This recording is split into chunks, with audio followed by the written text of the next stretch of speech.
Good morning students. Hello everyone. आप सभी का स्वागत है बंसल्स इंस्टीट्यूट ऑफ कॉमर्स में। तो सबसे पहले हम आपको बताने जा रहे हैं ये चीज़ कि अगर आपने हमारे इस चैनल को सब्सक्राइब नहीं किया तो आप हमारे इस चैनल को सब्सक्राइब कर लें और साथ में लगा बेल आइकन ज़रूर दबा दें ताकि आपको आने वाली सभी वीडियोस की नोटिफिकेशन जो है वो मिलती रहे। तो आज हम इनकम टैक्स की लेक्चर सीरीज का सेकंड लेक्चर डिस्कस करने जा रहे हैं। सेकंड लेक्चर के अंदर हम लोग इनकम टैक्स का बड़ा इंपॉर्टेंट टॉपिक जो है that is aggregation of income, उसके बारे में डिस्कशन स्टार्ट कर रहे हैं। तो देखिए एग्रीगेशन ऑफ इनकम का बेसिकली मतलब क्या है। Aggregation of income is also known as clubbing of income.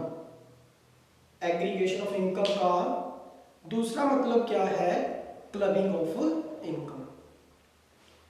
Clubbing of income, तो सबसे पहले हम लोग इस वर्ड को अंडरस्टैंड करते हैं कि इस एग्रीगेशन का मतलब क्या है। After that we will start this question. हम इस क्वेश्चन को प्रिपेयर करना स्टार्ट करेंगे। सबसे पहले जैसे आप लोगों ने ये एक वर्ड सुना होगा एग्रीगेट। एग्रीगेट एग्रीगेट का मतलब होता है किसी चीज का सम अप करना। सम अप मतलब होता है इकट्ठा करना किसी चीज को। तो इनकम टैक्स में ना normally every assessee is liable to pay the tax on whatever income he has earned during the previous year. जो भी इनकम पर्सन ने प्रीवियस ईयर में कमाई, जैसे कि हमने लास्ट लेक्चर में ये डिस्कस किया था कि हमारे पर्पस के लिए जो प्रीवियस ईयर है दैट इज 2018-19 सॉरी 2019-20। ठीक है, हमारे पर्पस के लिए जो प्रीवियस ईयर है दैट इज 2019 एंड 20। तो जो भी इनकम हमने प्रीवियस ईयर में कमाई उस इनकम के ऊपर जो नॉर्मली हम टैक्स है वो प्रीवियस असेसमेंट ईयर में पे करते हैं। जैसे normally the assessee is liable to pay the tax on whatever income he और she has earned during previous year. But sometimes जो असेसी है ना वो अटेम्प्ट करता है, किस चीज की अटेम्प्ट करता है, कोशिश करता है कि वो अपनी टैक्स लायबिलिटी को रिड्यूस कर ले, कोशिश करता है टैक्स को इवेड करने की, टैक्स को अवॉइड करने की। तो ऐसी सिचुएशंस के अंदर वो पर्सन जो है वो अपने टैक्स बचाने के लिए अपनी इनकम को किसी दूसरे पर्सन की इनकम में ऐड कर देता है। इलीगल मींस के थ्रू वो पर्सन जो है वो अपनी इनकम को किसी दूसरे पर्सन को ट्रांसफर कर देता है। तो इनकम टैक्स ऐसी बातों को अलाउड नहीं करता। इनकम टैक्स कहता है sir no cheating, you have to pay the tax on your income. आपको अपनी इनकम के ऊपर ही टैक्स पर पे करना पड़ेगा। आप अपनी इनकम के ऊपर टैक्स को बचाने के लिए ऐसी एक्टिविटीज नहीं कर सकते। तो ऐसी सिचुएशंस के अंदर जो इनकम वो किसी दूसरे बंदे को ट्रांसफर करने की कोशिश करता है that income will be summed back in the income of the assessee या in the income of the transferor. That means क्या हुआ, this is known as the clubbing of income, aggregation of income.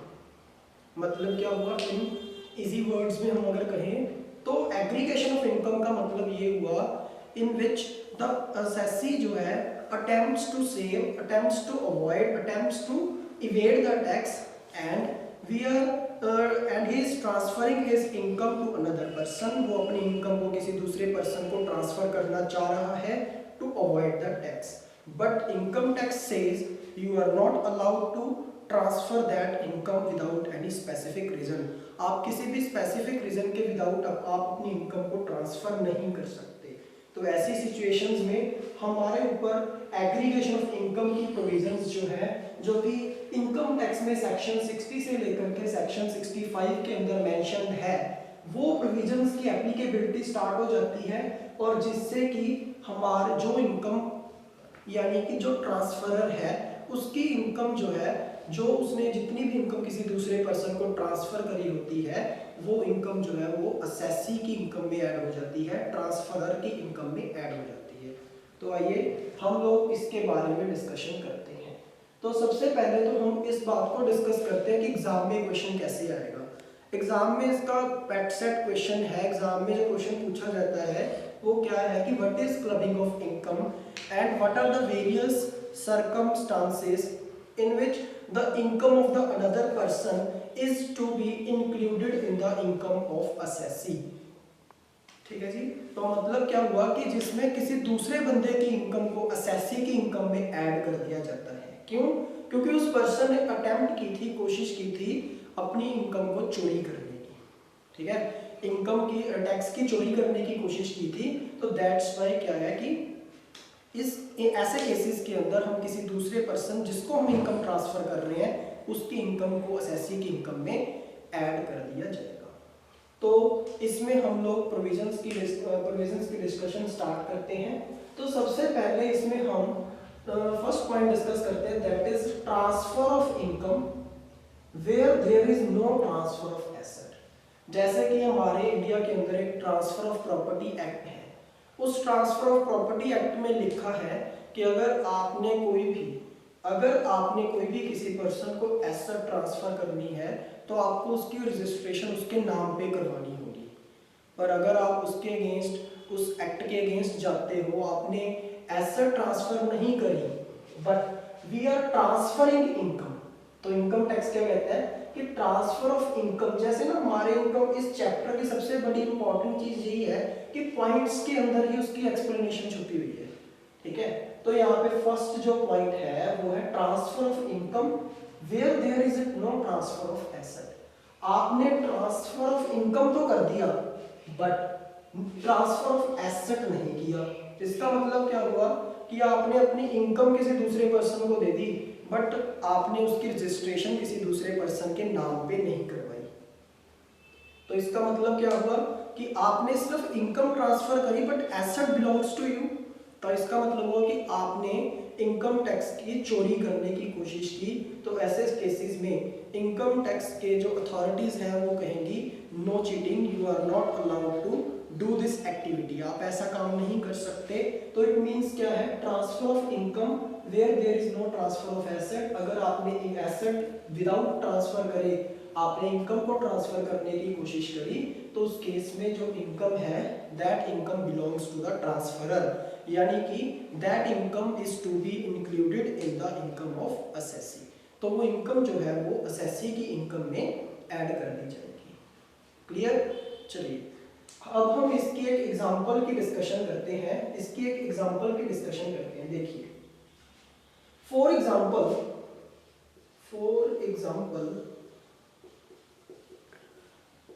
यहां पे एक person है mister A. देखिए ये कौन है, मिस्टर ए, और इधर कौन है, मिसिज ए।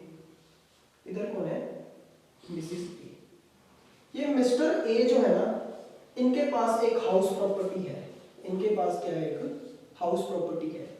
और मिस्टर ए जो है ये गवर्नमेंट जॉब पे हैं। इनकी जो इनकम है वो बेसिक अजम्पशन लिमिट, क्या बोला, basic assumption limit. Basic assumption limit का मतलब कि मिनिमम इनकम जिसके ऊपर कोई भी टैक्स नहीं लगता। जैसे हमारे इंडिया के अंदर अभी एट प्रेजेंट 2,50,000 तक जो इनकम है उसके ऊपर कोई टैक्स नहीं लगता।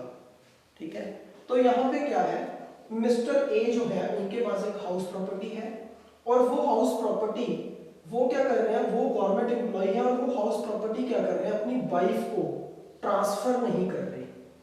वाइफ को हाउस प्रॉपर्टी ट्रांसफर नहीं कर रहे बट उन्होंने क्या किया हुआ है कि इस प्रॉपर्टी को किसी थर्ड पार्टी को, किसी थर्ड पर्सन को, थर्ड पर्सन जो है उनका नाम क्या है, जो थर्ड पर्सन है ना उनको ये प्रॉपर्टी जो है वो ट्रांसफर कर रखी है।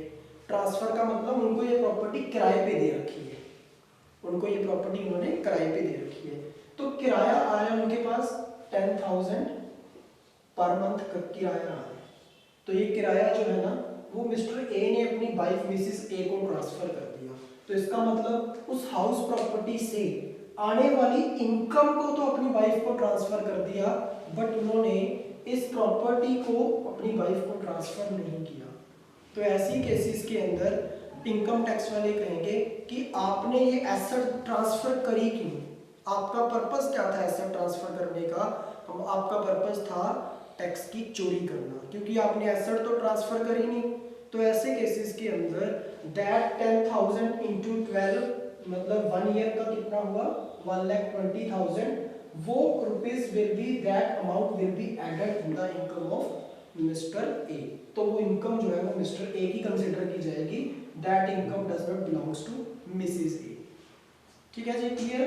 तो this is the first point, जैसे पॉइंट के नेम के अंदर ही छुपा हुआ था इसका meaning, transfer of income where there is no transfer of asset.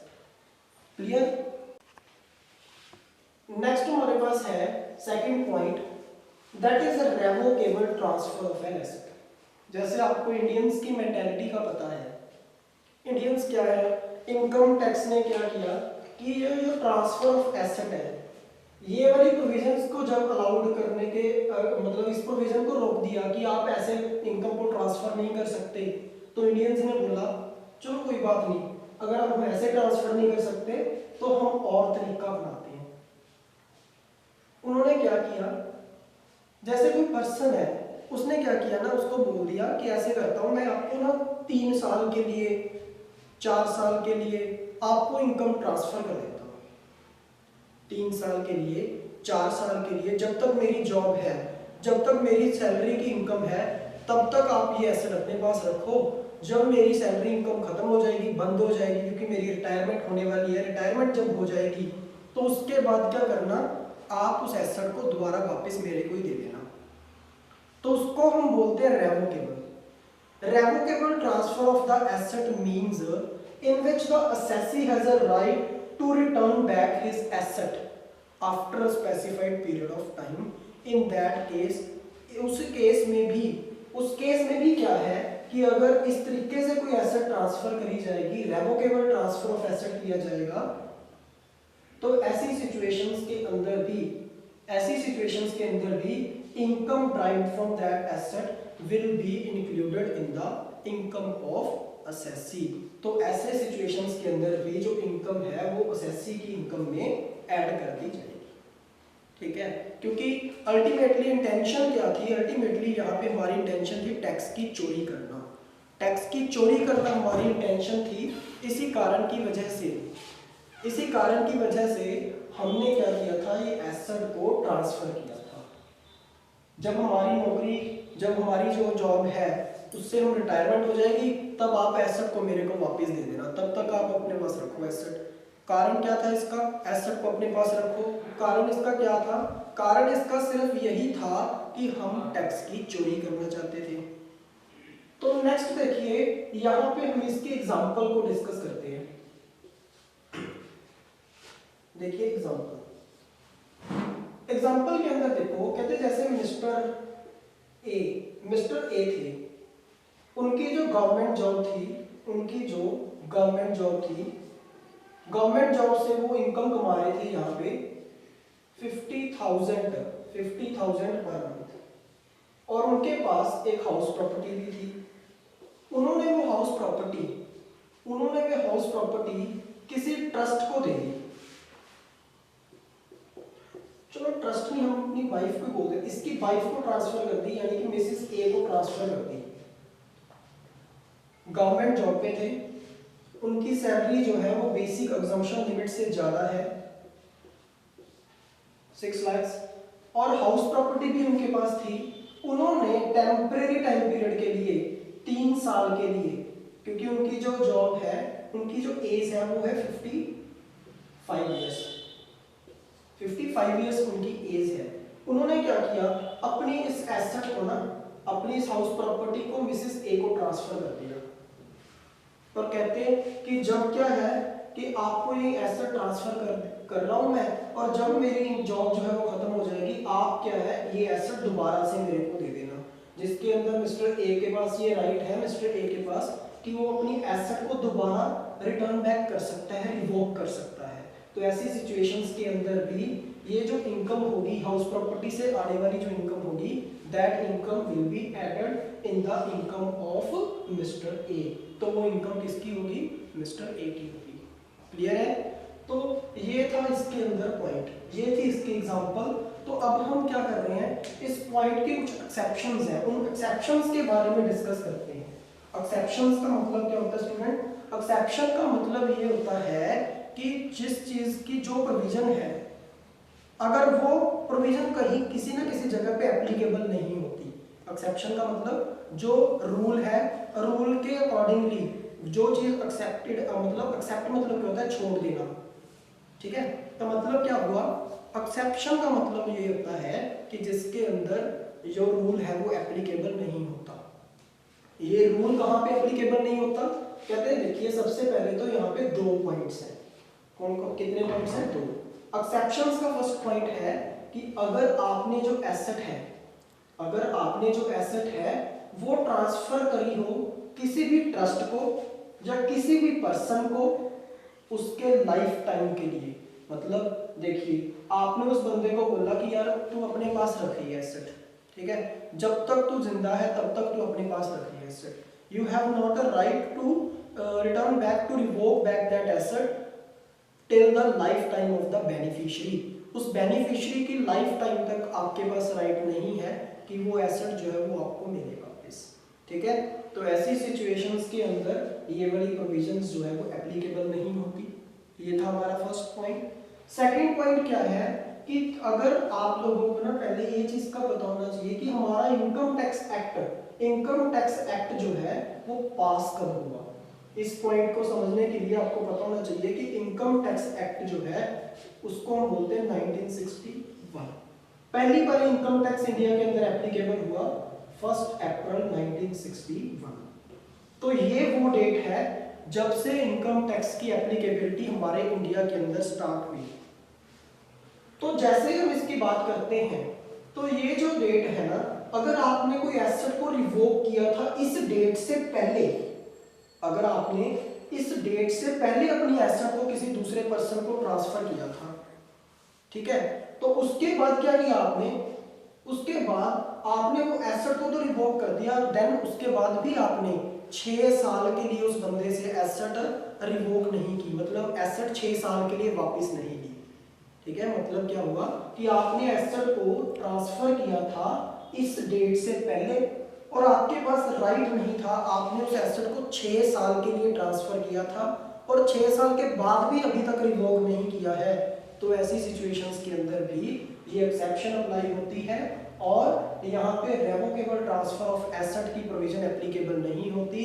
In such a case अगर ये एक्सेप्शन अप्लाई हो तो उस केस में the income will be considered as the income of transferee. जिसको इनकम ट्रांसफर करी गई है उसी बंदे की वो इनकम जो है वो कंसिडर की जाएगी। Is it clear?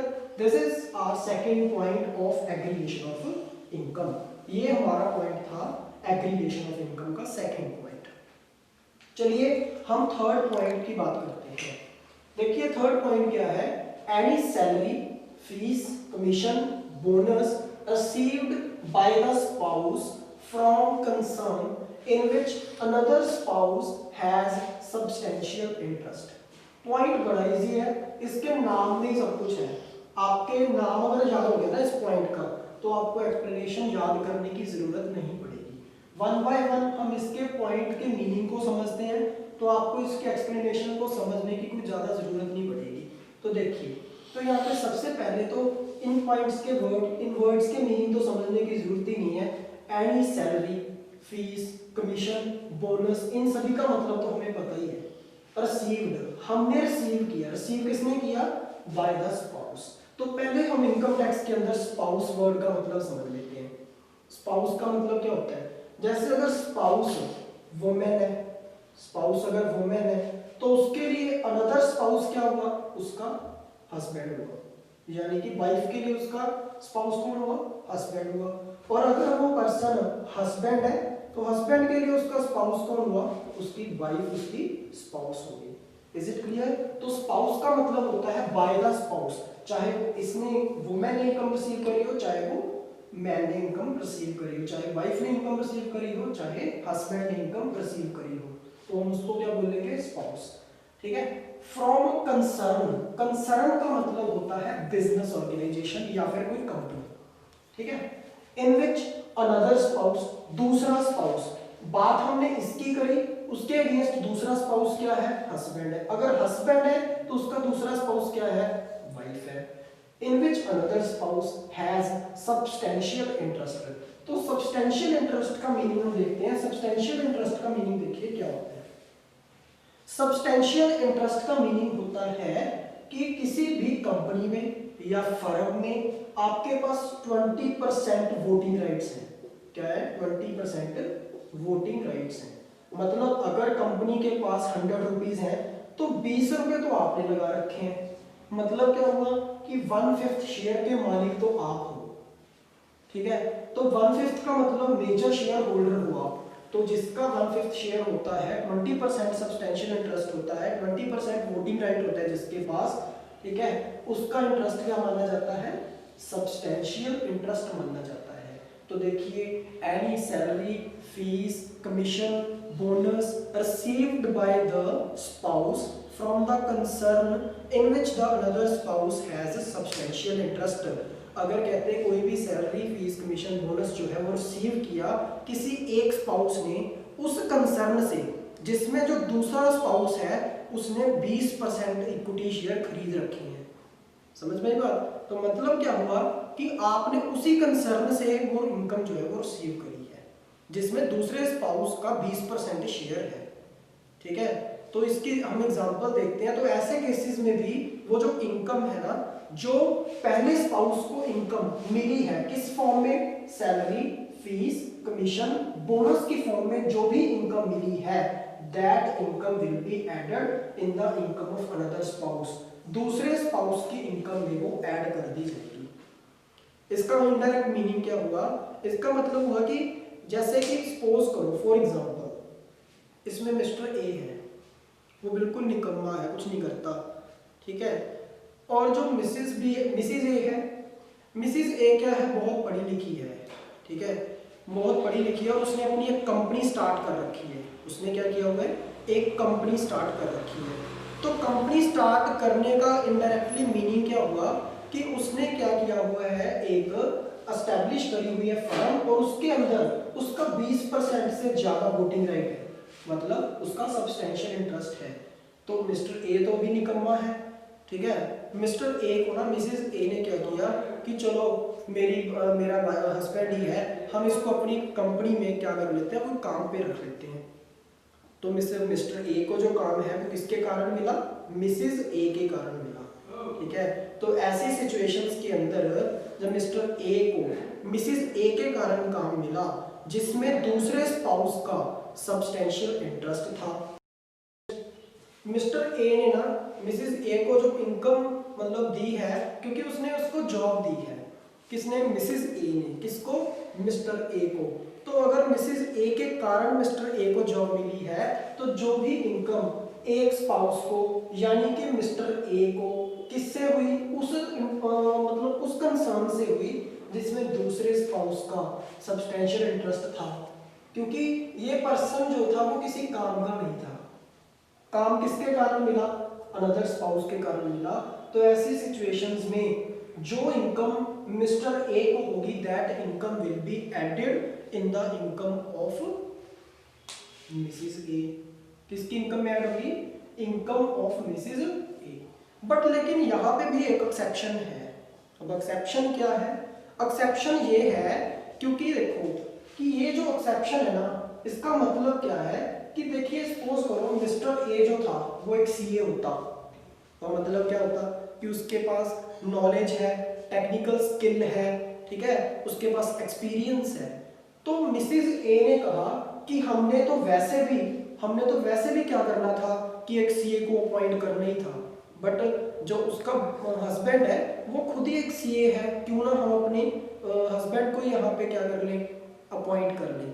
तो ऐसी सिचुएशंस में उन्होंने अपने हस्बैंड मिस्टर ए को क्या किया, अपनी कंपनी के अंदर एज अ चार्टर्ड अकाउंटेंट के तौर पे अपनी कंपनी के अंदर ही अपॉइंट कर लिया। तो ऐसी सिचुएशंस में क्या हुआ, इस बंदे के पास क्या थी, टेक्निकल नॉलेज थी, स्किल्स थी, तो ये प्रोविजन वहां पे एप्लीकेबल नहीं होती। यहाँ पे ये अपनी टेक्निकल स्किल के कारण उसने इस कंपनी के अंदर जॉब ली हो। क्लियर?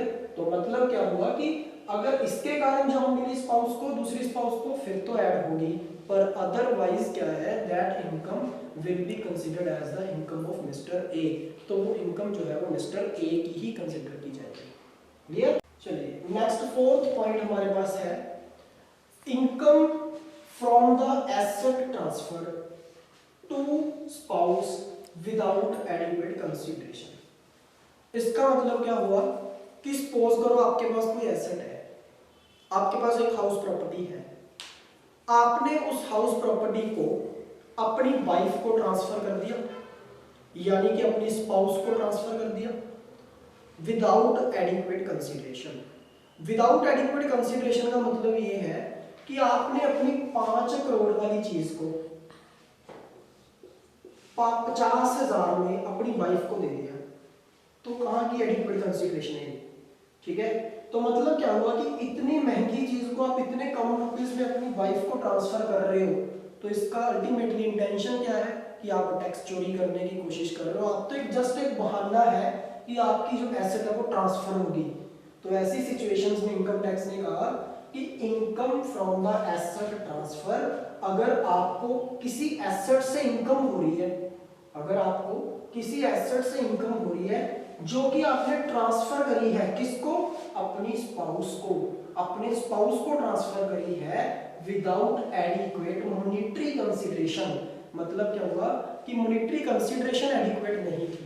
मॉनेटरी कंसीडरेशन का मतलब कि जैसे 10,000 वाली चीज है तो आप 1 रुपए में दे रहे हो, 10 रुपए में दे रहे हो, क्या यहाँ पे मॉनेटरी कंसीडरेशन एडिक्वेट है? बिल्कुल नहीं है।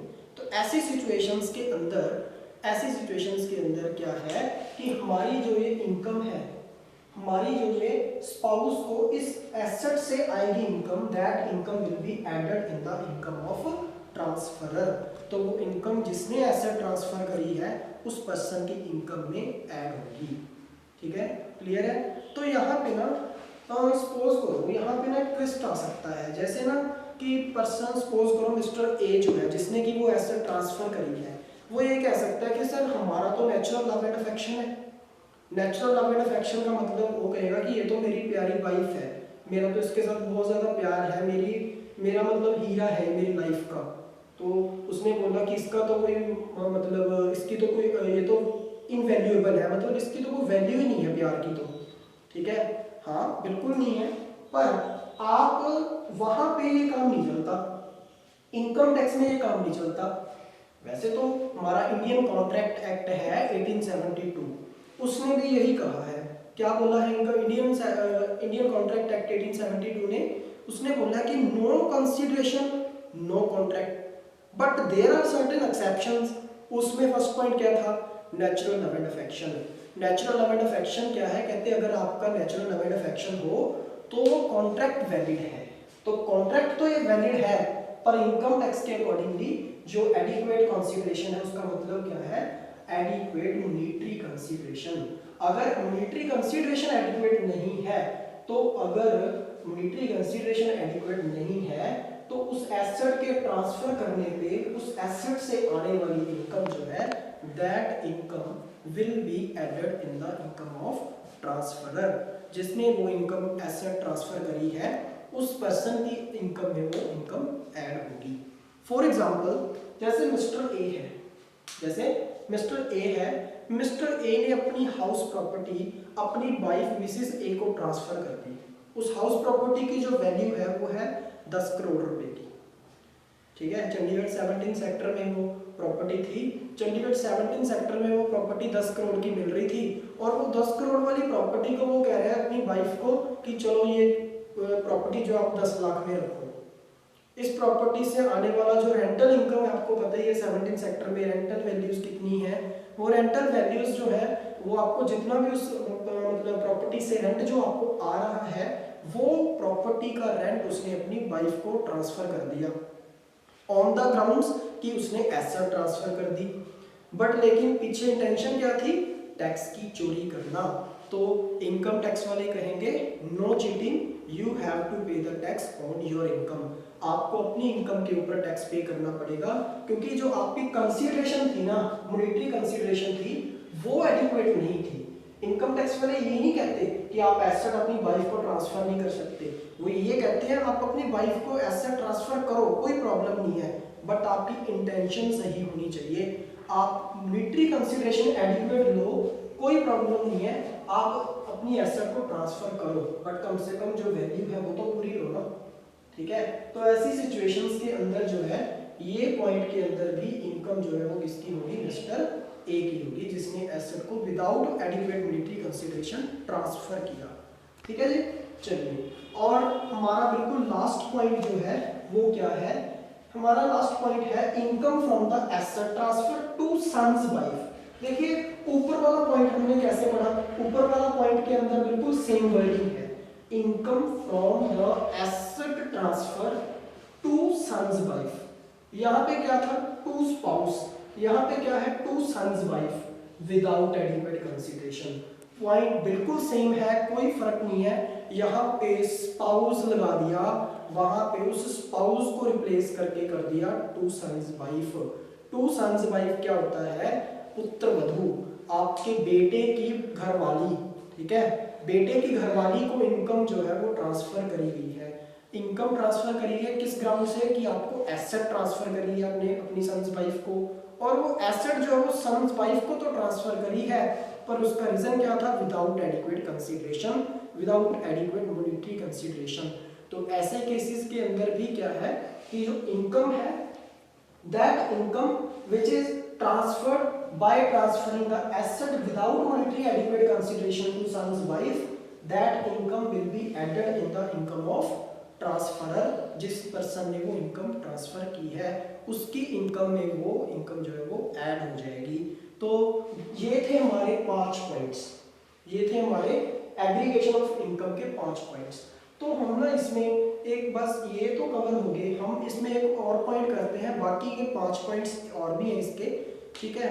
5 में से एक पॉइंट बड़ा इंपॉर्टेंट है, उसको हम डिस्कस कर लेते हैं, और बाकी के जो 5 पॉइंट्स हैं, बाकी के जो पॉइंट्स हैं वो हम नेक्स्ट वीडियो के अंदर डिस्कस करेंगे। तो इसमें एक ना बड़ा इंपॉर्टेंट पॉइंट है, that is income from income of minor. आपने ना ये बात सुनी होगी कि माइनर को टैक्स नहीं पे करने की जरूरत, क्योंकि माइनर का कोई पैन नंबर नहीं होता, ठीक है, माइनर का कोई भी पैन नंबर नहीं होता। माइनर का पैन नंबर नहीं बनता, तो इसका मतलब क्या है कि इनकम ऑफ माइनर, माइनर ने जो भी इनकम कमाई वो कहाँ जाएगी, माइनर का पैन नंबर नहीं है।